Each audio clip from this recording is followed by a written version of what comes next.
Ese wabuze abami bagiye bayobora u Rwanda uko bagiye bakurikirana n'igihe bagiye bamaraho? Niba ushaka kubimenya, icyo usabwa ni ugukurikirana iyi video ukayireba kugeza irangiye. Hashingiwe ku bushakashatsi bwagiye bukorwa cyangwa se ku byagiye byandikwa ku mateka ya kera, dusanga ko abami 28 aribo bagiye bayobora u Rwanda kuva ahayingayinga mu mwaka w'igihumbi. Nubwo uburyo buhamye bwo kwandika no kubara imyaka ku buryo mpuzamahanga butari bwagera mu Rwanda, hifashishijwe ubuhanga bugiye butandukanye, hakorwa icyegeranyo kigaragaza abami bagiye bayobora u Rwanda igihe bagiye bayobora ku ngoma zabo. Bimwe mu byagendeweho hakorwa uru rutonde ni ibikorwa bikomeye byaranze ingoma ya buri mwami, igereranya ry'igihe cyo kwima ndetse n'icy'abandi bami bari bakikije igihugu cy'u Rwanda.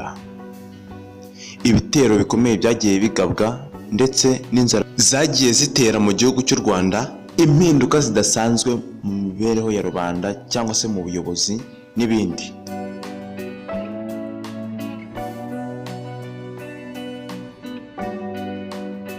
Kugeza ubu mu nyandiko zakozwe, iyagaragaweho kwegera ibihe nyabyo nigaragaza uko abami b'u Rwanda bagiye bakurikirana n'imyaka bimye, kuva mu mwaka w'igihumbi kugeza mu mwaka w'1960. Mbere yo gutangira kubatondekera nyirizina uko abami bagiye bakurikirana, ndakwibutsa gukora subscribe kuri iyi channel umuragegakondotv, kuko nubikora ni ibintu byiza cyane bizajya bituma uko dukoze ikiganiro kikugeraho. Muri iyi minsi tugiye kubazanira ibiganiro by'ubwenge ku bintu mutari muzi cyangwa se ku bintu bitari bisanzwe.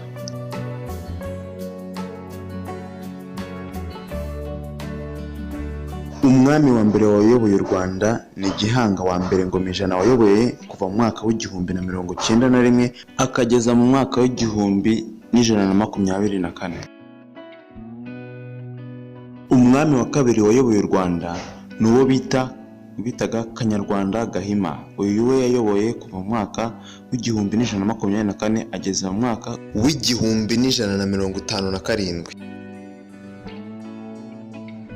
Umwami wa gatatu wayoboye u Rwanda ni uwo bitaga Yuhi I Mutsindi, wayoboye kuva mu mwaka w'1157 ageza mu mwaka w'1180. Ndahiro I Ruyange ni umwami wa kane nawe wayoboye u Rwanda ahagana kuva mu mwaka w'1180 ageza mu mwaka w'1213. Ndoba. Uyu Ndoba nawe ni umwami wa gatanu mu bami bayoboye u Rwanda, wayoboye kuva mu mwaka w'1213 ageza mu mwaka w'1246. Samembe nawe ni umwe mu bami bayoboye u Rwanda, wayoboye kuva mu mwaka w'1246 ageza mu mwaka w'1279. Nsoro I Samukondo akaba nawe yarahereye mu mwaka w'1279 akageza mu mwaka w'1312. Ruganzu I Bwimba nawe ni umwe mu bami bayoboye u Rwanda, uyu akaba yarahereye mu mwaka w'1312 akageza mu mwaka w'1345.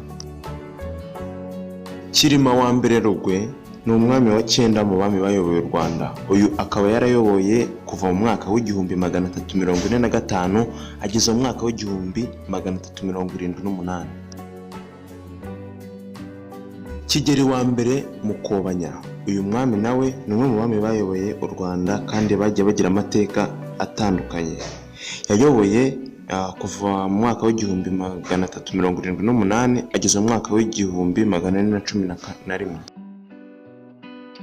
Mibambwe I Sekarongoro I Mutabazi, uyu we yayoboye kuva mu mwaka w'1411 ageza mu mwaka w'1444. Yuhi II Gahima nawe ni umwami umwe mu bayoboye u Rwanda kuva mu mwaka w'1444 kugeza mu mwaka w'1477.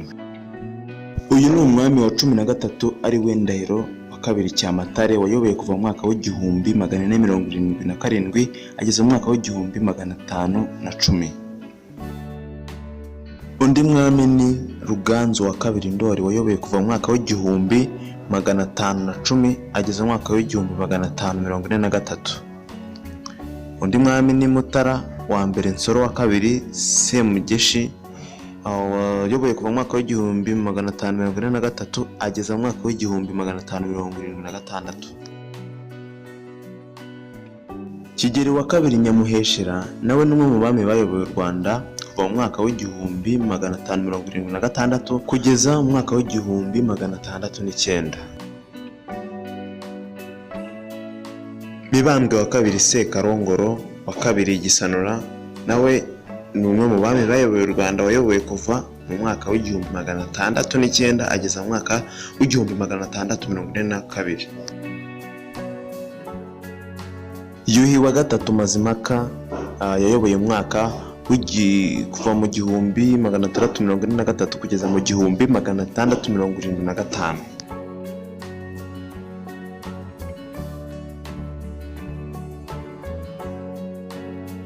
Iki cyari igice cya mbere cy'abami bagiye bayobora u Rwanda, imyaka bagiye bamaraho, tubabwira ko mu biganiro bindi bikurikira tuzagenda tubabwira na buri mwami ibyagiye bimuranga, ibyo yagiye akora, intambara yagiye arwana, ibitero.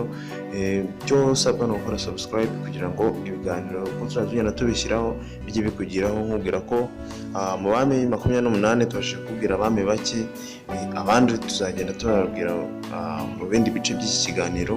Ikiganiro kizagenda kigira ibice bigiye bitandukanye. Iki ni igice cya mbere.